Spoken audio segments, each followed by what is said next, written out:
Sir నమస్తే. నమస్తే. పులివెందుల ఎన్నికలు చాలా ప్రతిష్టాత్మకంగా తీసుకొని నిర్వహించారు. ఒక అసెంబ్లీ ఎన్నికలు ఎలాగైతే జరుగుతాయో అన్న రీతిలో ఈ జెడ్పీటీసీ ఎన్నికల్ని జెడ్పీటీసీ అంత ప్రతిష్టాత్మకంగా తీసుకున్నాయి కూటమి ప్రభుత్వం అవ్వచ్చు, వైసీపీ. అయితే ఇందులో టీడీపీ గెలిచింది. అంటే 40 ఏళ్ల తర్వాత 30 ఏళ్ల తర్వాత అండి. 30 ఏళ్ల తర్వాత అక్కడ పులివెందులలో జెండా పాతింది తెలుగుదేశం పార్టీ. అంటే దీన్ని ఎలా జగన్మోహన్ రెడ్డి గారికి అడ్డ మీద ఉమ్, అనే దానికంటే కూడా వైఎస్ గారి సొంత నియోజకవర్గము, ఆయన ఎంపీగాను అంటే అక్కడ ఎంపీగా మేము నిలబెట్టిన అభ్యర్థి తప్ప ఇంకొకళ్ళు గెలవరు అనే వాతావరణం ఉమ్, తీసుకొచ్చినటువంటి ఏరియాలో ఉమ్, ఈ జెడ్పీటీసీ ఎన్నికలలో గెలుపులు సాధించడం అనేది వాళ్ళు చిన్న విషయంగా చూడట్లేదు. ఈ 30 ఏళ్ల తర్వాత మేము మొదటిసారి సాధించామని చెప్పుకుంటూ ఉమ్, ఒక కంపారిటివ్ స్టడీ చేస్తున్నారు. ఉమ్, ఇప్పుడు గత ఎన్నికల్లో అంటే 24 ఎన్నికల్లో కూటమి ప్రభుత్వం వచ్చింది. ఉమ్, ఈ 24 ఎన్నికల కంటే ముందు 19 ఎన్నికల్లో ఉమ్, వైసీపీ గెలిచిన తర్వాత 24 ఎన్నికలకి ముందు ఉమ్, దీని ప్రాతిపదికగా జగన్మోహన్ రెడ్డి గారు తరచూ ఒక మాట చెప్పేవాడు. ఉమ్, అంటే కుప్పంతో సహా మొత్తం మేమే గెలవబోతున్నాం అని చెప్పేవాడు. అవును. కుప్పంలో చంద్రబాబుని గెలవమనండి చూద్దాం ఆ, అన్న పద్ధతిలో మాట్లాడటం మాత్రమే కాకుండా కుప్పంలో కేంద్రీకరించి కొన్ని కార్యక్రమాలు చేశారు. చేయటం కూడా కనిపించింది ఆ రోజుల్లో. ఉమ్, అయితే ఈ వైనాట్ 175 ఈ పదాలన్నీ ఆ నేపథ్యంలో పుట్టుకొచ్చాయి ఆ టైంలో. ఉమ్, అయితే ఇప్పుడు వాటన్నిటిని ఒకసారి ఆ మాటలను బూజు తూలికి బయటకు తీసుకొచ్చి వీళ్ళు రెఫరెన్స్ పెట్టారు, ఉమ్, పెట్టి రివ్యూ చేస్తున్నారు. ఇప్పుడు తెలుగుదేశం నాయకులు లోకేష్ గారు ఆల్రెడీ ఒక ఆనందం వ్యక్తం చేస్తూ ఆయన ఒక ప్రెస్ మీట్ పెట్టేశాడు, ఆల్రెడీ మాట్లాడేశాడు, మేము గెలిచేసాం ఉమ్, అంటే శత్రువు గడ్డ మీదకి వెళ్ళి విజయం సాధించాం అనేటువంటి ఒక ఆనందం ఉమ్, వాళ్ళలో విపరీతంగా కనిపిస్తోంది. దాన్ని సెలబ్రేట్ చేసుకునే మూడ్లో ఉన్నారు వాళ్ళు. ఆల్రెడీ మొదలైపోయింది ఉమ్. ఆ అకేషన్, హడావిడి మొదలైపోయింది. సెలబ్రేషన్స్. ఈ సెలబ్రేషన్స్ మొదలైపోయిన టైంలో ఒక్కసారి గతంలో వీళ్ళు మాట్లాడిన వ్యాఖ్యలు. మాటలు ఇవన్నీ బయటకు తీసి ఉమ్, తెలుగుదేశానుకూల మీడియా అంతా కూడా వాళ్ళ పద్ధతిలో వాళ్ళు సెలబ్రేట్ చేస్తున్నారు. ఉమ్, ఆ సెలబ్రేట్ చేస్తూ ఆ రోజున మీరు అనుకున్నట్టుగా కుప్పంని మేము గెలవబోతున్నాము, చంద్రబాబు నాయుడు ఆయన అసెంబ్లీలోకి కాలు పెట్టే పరిస్థితి లేదు ఉమ్, అంటే అప్పటికి పవన్ కళ్యాణ్ ఉమ్, ఇంకా అసెంబ్లీలోకి కాలు పెట్టలేదు కాబట్టి ఉమ్, అసెంబ్లీ గేటు దాటడం అతనికి సాధ్యం కాదు. ఉమ్, అలాగే ఈసారి లోకేష్ అలాగే చంద్రబాబు ఇద్దరు కూడా అసెంబ్లీలో కాలు పెట్టబోవడం లేదు. ఉమ్, 2024 ఎన్నికలు అవును.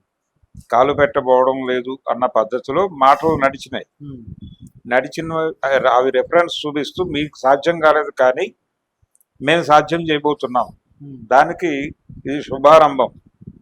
అంటే రేపు నెక్స్ట్ జరగబోయేటువంటి ఎన్నికల్లో పులివెందుల్లో కూడా మీరు గెలవబోవటం లేదు.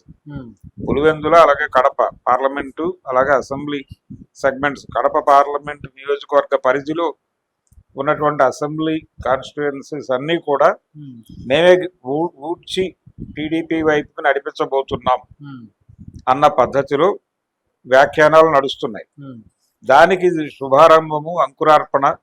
ఈ రెండు గెలవటం ద్వారా మేము ఇప్పుడు కొబ్బరికాయ కొట్టామని మాట్లాడేస్తున్నారు, అవును. రాస్తున్నారు, మాట్లాడుతున్నారు. ఆ హడావిడి నడుస్తోంది. ఉమ్, ఇది సాధ్యమవుతుందా లేదా అనే దానికంటే కూడా వాళ్ళకు ఒక అవకాశం దొరికింది. ఉమ్, ఆ అవకాశాన్ని వినియోగించుకుని మోటివేషనల్ క్యాంపెయిన్ మొదలు పెట్టేశారు. ఉమ్, ఈ మోటివేషనల్ క్యాంపెయిన్ ని ఎలా అడ్డుకోవాలనే ప్రోగ్రామ్ లో వాళ్ళు ఉన్నారు. ఉమ్, 2-3 అంటే ఈ మధ్య జరిగినటువంటి 2-3 సందర్భాల్లో ఉమ్, జగన్మోహన్ రెడ్డి గారు మాట్లాడిన మాటలు కొంచెం ఇబ్బంది పెట్టడము, ఆయన స్టాండ్స్ కి సంబంధించి. ఉమ్, ఆయన ఇప్పుడు రాహుల్ గాంధీ గారు మాట్లాడిన మాటల మీద ఆయన చేసిన వ్యాఖ్యానం ఉమ్, కొంచెం ఆయనకి ఇబ్బందికరంగా మారింది. ఉమ్,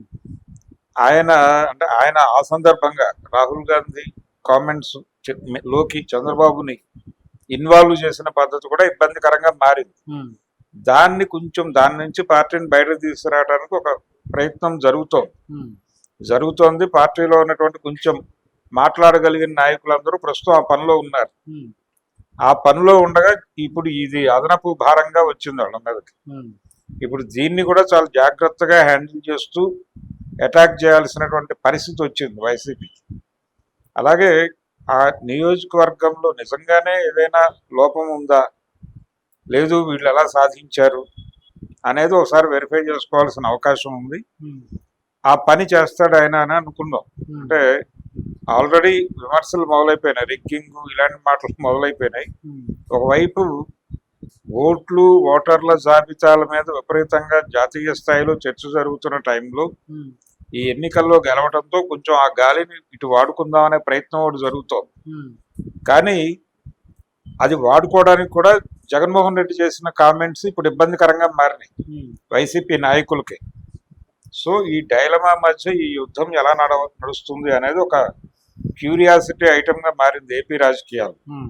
తెలుగుదేశం పార్టీ అయితే పూర్తి సెలబ్రేటివ్ మూడ్లోను టోన్లోను ఉంది. ఇంకా చంద్రబాబు నాయుడు గారు మాట్లాడలేదు, కానీ లోకేష్ గారు ఆల్రెడీ మాట్లాడేశాడు. ఇది శుభారంభం, మేము కొట్టేస్తున్నాం అని చెప్తున్నాడు. ఆయన కడప పార్లమెంట్ నియోజకవర్గం మాత్రమే కాదు, ఆ చుట్టుపక్కల ఉన్న అసెంబ్లీ నియోజకవర్గాలన్నీ మేమే గెలవబోతున్నాం అని చెప్పి మాట్లాడాడు. ఇది ఏం జరుగుతుందో వచ్చే ఎన్నికల్లో, ఇప్పుడు ఆయన కుప్పాన్ని ఉడ్చేస్తామన్నట్టుగా ఇది బూమరాంగ్ అవుతుందా లేకపోతే నిలబడుతుందా, ఈ రకమైన శుభారంభం వాళ్ళకు కూడా ఆ టైంలో 1వ వారం గెలిచారు అక్కడ. ఆ గెలిచిన ధీమాతోనే వారు మాట్లాడారు. మరి ఈ గెలుపు వీళ్ళకి బూమరాంగ్ కాకుండా నిలబెట్టుకోవడానికి ఏం చేస్తారు ఇక్కడ నుంచి, కనీసం దీన్ని ప్రేరణగా తీసుకుని ఆ నియోజకవర్గాల అభివృద్ధికి ఏదైనా చేయగలిగితే. ఈ రెండు పార్టీల మధ్య పోటీ ఎలా ఉన్నా కానీ కనీసం ప్రజల జీవితాల్లో ఒక మార్పు లేకపోతే ఆ ప్రాంతాల్లో ఏదైనా అభివృద్ధి కార్యక్రమాలు, అభివృద్ధి అంటేనే అదొక టెర్రరిస్ట్ యాక్టివిటీగా మారిపోయినటువంటి పరిస్థితి ఉంది. అయినప్పటికీ ప్రజలకి ప్రయోజనకరంగా ప్రజల మెప్పు పొందడానికి ఏదైనా చేయగలిగినా చాలు, వాళ్ళ జీవితాల్లో ఏదో కొద్దిపాటి మార్పులు జరిగినా చాలు. ప్రభుత్వం ఉంది, మన ప్రాపర్ గా మనకి హామీ ఇచ్చిన మేరకు పరిపాలన నడుస్తోంది అనే అభిప్రాయం వాళ్ళకి కలిగించినా చాలు. ఆ అభిప్రాయం కలిగించడానికి ఏమైనా చేసినా చాలు వాళ్ళ జీవితాలకి. అలాంటి ప్రయత్నం జరిగినా బానే ఉంటుంది అని నేను నా పర్సనల్ ఒపీనియన్. కానీ టీడీపీ ఎలక్షనీరింగ్ మొదలు పెట్టేస్తుంది నెమ్మదిగా. మొదలు పెట్టిన తర్వాత యాక్టివిటీస్ ఎలా ఉంటాయనేది చూడాలి. ఇది కొంచెం జగన్మోహన్ రెడ్డి గారు ఆలోచించుకుని ప్రాపర్ గా, అంటే మీడియా ముందుకు వచ్చినప్పుడు ఆయన మాట్లాడుతున్న ప్రతి మాట కౌంట్ అవుతుంది. ఆయనకుండే పర్సనల్ ఇబ్బందులు ఉన్నాయి. అంటే రాహుల్ గాంధీ విషయంలో ఆయన దొర్లిన తప్ప ఎక్కడంటే ఆయన ఇంకా స్టాండ్ ప్రాపర్ గా లేదు. అంటే ఆయన ఎటువైపు నిలబడాలి అన్న దగ్గర కన్ఫ్యూజన్ ఉంది. ఆయన ఎన్డీఏకి వ్యతిరేకంగా వెళ్ళాలి అనే టోన్ లో లేడు. ఆయన ఎంతసేపు చంద్రబాబుని కేంద్రం చేసి మాట్లాడుతున్నాడు. ఈ మధ్య పవన్ కళ్యాణ్ మీద కూడా దూకుడు తగ్గింది. ఒక పేర్ని నాని గారు మాత్రమే మాట్లాడుతున్నాడు తప్ప మిగిలిన వాళ్ళందరూ టోన్ డౌన్ చేశారు పవన్ కళ్యాణ్ మీద. చంద్రబాబు లోకేష్ మీద కాన్సన్ట్రేషన్. ఈ కాన్సన్ట్రేషన్ లో ఆయన భారతీయ జనతా పార్టీ గురించి ఎప్పుడూ నెగిటివ్ గా మాట్లాడలేదు. మాట్లాడాల్సి వస్తుంది అనే ఉద్దేశంతో రాహుల్ గాంధీ విషయంలో ఆ బ్యాలెన్స్ లో వెళ్ళాలి అనే దీనిలో ఆయన కంగారు పడి ఆ కన్ఫ్యూజన్ స్టేట్మెంట్ ఇచ్చాడు. గందరగోళం అయింది, బూమరాంగ్ అయింది ఒక రకంగా. కాబట్టి ఇలాంటి బూమరాంగ్ స్టేట్మెంట్లు గొడవ చేయకుండా ఆయన కొంచెం ప్రాపర్ గా స్టాండ్ డిజైన్ చేసుకుని ముందుకు వెళ్ళగలిగితే మళ్ళీ గెలిచే ఛాన్స్ ఉంటుంది. మరి ఆ మేరకు ఎలా పోటీ ఇస్తారు, వీళ్ళు దీన్ని వదిలిపెట్టరు. దీన్ని ప్రాపర్ గా ముందుకు నడిపించడానికి ఏం చేయాలో కసరత్తులు, సమాలోచనలు ఎలక్షన్ మొదలవుతుంది. అలాగే ఈసారి ఆ ఏరియాలో కొన్ని సీట్లు జనసేన కూడా ఆశిస్తాం రాయలసీమలో. అంటే ఇప్పటి వరకు ఆ పార్టీకి రాయలసీమలో లేదు.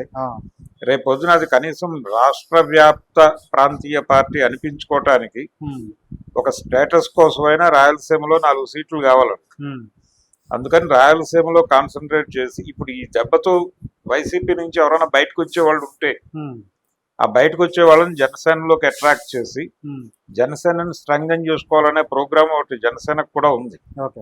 ఈ ప్రోగ్రామ్ ని టీడీపీ ఏ మేరకు ఎలా హర్షిస్తుంది, ఎలా కలుపుకుని వెళ్తుంది వాళ్ళని, జనసేన సహకారాన్ని ఏ మేరకు తీసుకుంటారు అనేది కూడా ఒక ఇంట్రెస్టింగ్ ఫ్యాక్టర్. ఇలా చాలా రాజకీయపు ఆలోచనలకి ఈరోజు